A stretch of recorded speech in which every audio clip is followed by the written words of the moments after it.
saya di sini akan menyampaikan materi dari mata kuliah manajemen kelas yang berjudul Strategi Pengelolaan Kelas. Manajemen kelas Anda yang proaktif dan apresiatif akan mempengaruhi kinerja siswa Anda dalam belajar di kelas.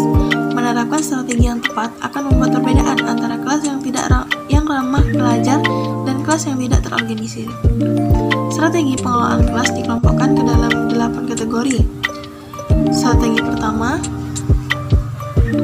ciptakan lingkungan belajar yang efektif. Benjamin Franklin berkata, 1 ons pencegahan bernilai 1 pon penyembuhan. Hal ini berlaku untuk tindakan guru selama minggu pertama sekolah. Upaya dan waktu yang Anda masukkan ke dalam perencanaan untuk tahun ini dan memikirkan potensi jebakan yang akan membantu Anda dalam jangka panjang. Jadi dengan cara ini, siswa juga akan melihat Anda bahwa Anda itu bertanggung jawab atas kelas Anda dan Anda memiliki harapan yang tinggi dari mereka dan Anda juga mengharapkan mereka untuk berhasil. Masuk strategi yang kedua, yaitu menetapkan prosedur kelas. Prosedur kelas mengkomunikasikan bagaimana melakukan kegiatan sehari-hari. Ajarkan dan contohkan prosedur sampai menjadi rutinitas, sehingga lingkungan kelas dapat diprediksi dan terstruktur dengan baik. Strategi yang ketiga, yaitu ciptakan lingkungan yang memotivasi. Kondisi dan strategi kelas berikut akan membantu menciptakan iklim kelas yang mendorong pembelajaran. Pertama, ciptakan lingkungan yang menarik dan kaya. Anda bisa melibatkan siswa untuk meminta mereka mendekorasi kelas mereka sendiri agar terlihat lebih menarik dan nyaman.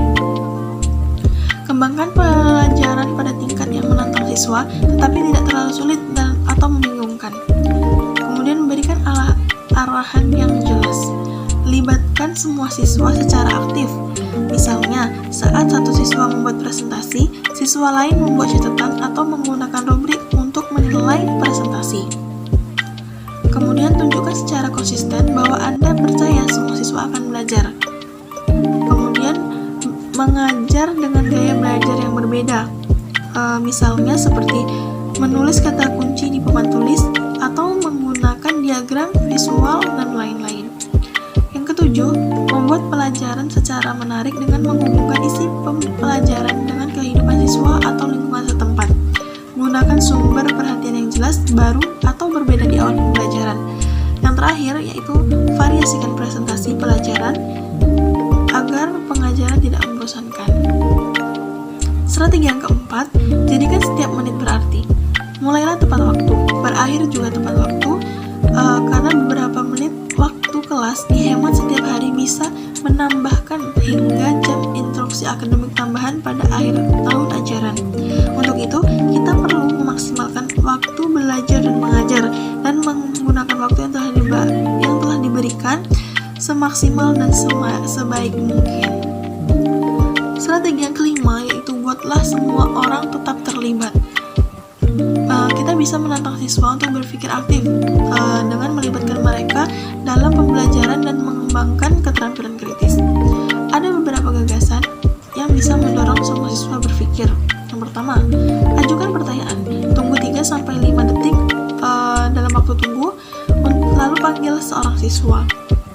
Waktu tunggu dapat mendorong respon yang lebih bijaksana dan memungkinkan siswa untuk merespon lebih lambat atau cepat.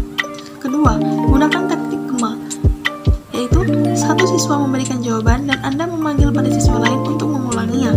Proses ini dapat memperkuat dengan jawaban yang benar, melibatkan banyak siswa dan meningkatkan keterampilan mendengarkan. Doronglah seorang siswa untuk mencoba dan menjawab pertanyaan. Pujilah jawaban yang benar. Mendorong pemikiran siswa, yaitu kita mendorong siswa untuk berpikir ke depan dan menghubungkan pembelajaran masa lalu dengan pembelajaran masa depan. Kemudian, pastikan prosedur dipahami. Hal ini mengharuskan siswa untuk mengingat arah pada jenis kegiatan tertentu, buat kotak pertanyaan, dan lain sebagainya. Masuk strategi yang keenam, yaitu ajarkan keterampilan hidup dan kebiasaan belajar yang baik. Saat Anda bekerja untuk menciptakan kelas yang berpusat pada peserta didik yang terorganisir, Anda dapat mengajari siswa banyak keterampilan penting, kadang-kadang disebut keterampilan karakter atau keterampilan hidup. Ini adalah keterampilan yang memungkinkan siswa menjadi orang sukses, orang orang yang dewasa ke depannya, percaya diri, dan sukses yang berkontribusi positif bagi komunitas mereka dan masyarakat keseluruhan. Sebab nilai relatif dari keterampilan hidup itu bisa diekspresikan dalam perilaku kita sehari-hari. Strategi yang ketujuh, jadilah kreatif. Anda mungkin berpikir metode pengajaran Anda dibatasi oleh sumber daya yang langka, namun relawan dan rekan kreatif dapat terkenal karena menghasilkan solusi inovatif untuk memanfaatkan, merawat, memperoleh, atau menciptakan sumber belajar mengajar yang lebih baik. Strategi yang ke-8, gunakan desain proyek dan teknik manajemen. Pikirkan manajemen kelas sebagai desain proyek dan tantangan manajemen, dan buatlah langkah-langkah yang Anda dan kolega Anda atau mungkin siswa Anda akan ambil untuk membuat dan mengelola proyek yang ditetapkan pada manajemen kelas. Ada beberapa langkah yang bisa dilakukan.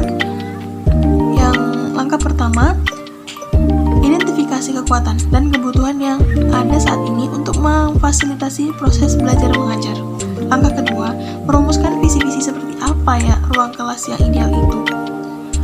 Langkah ketiga, berkolaborasilah dengan orang lain untuk mengeksplorasi cara-cara alternatif untuk mencapai visi. Langkah keempat, kita dapat menyiapkan rencana pengelolaan kelas. Yang kelima, pantaulah rencana pengelolaan kelas untuk menentukan apakah itu diikuti secara konsisten dan buatlah penyesuaian sesuai dengan kebutuhan. Langkah keenam, evaluasi untuk menentukan apakah rencana tersebut mencapai visi yang diinginkan. Yang terakhir, rayakan kesuksesan bersama siswa Anda. Baiklah, mungkin itu saja yang bisa saya sampaikan mengenai strategi pengelolaan kelas. Kurang lebihnya mohon maaf. Assalamualaikum warahmatullahi wabarakatuh.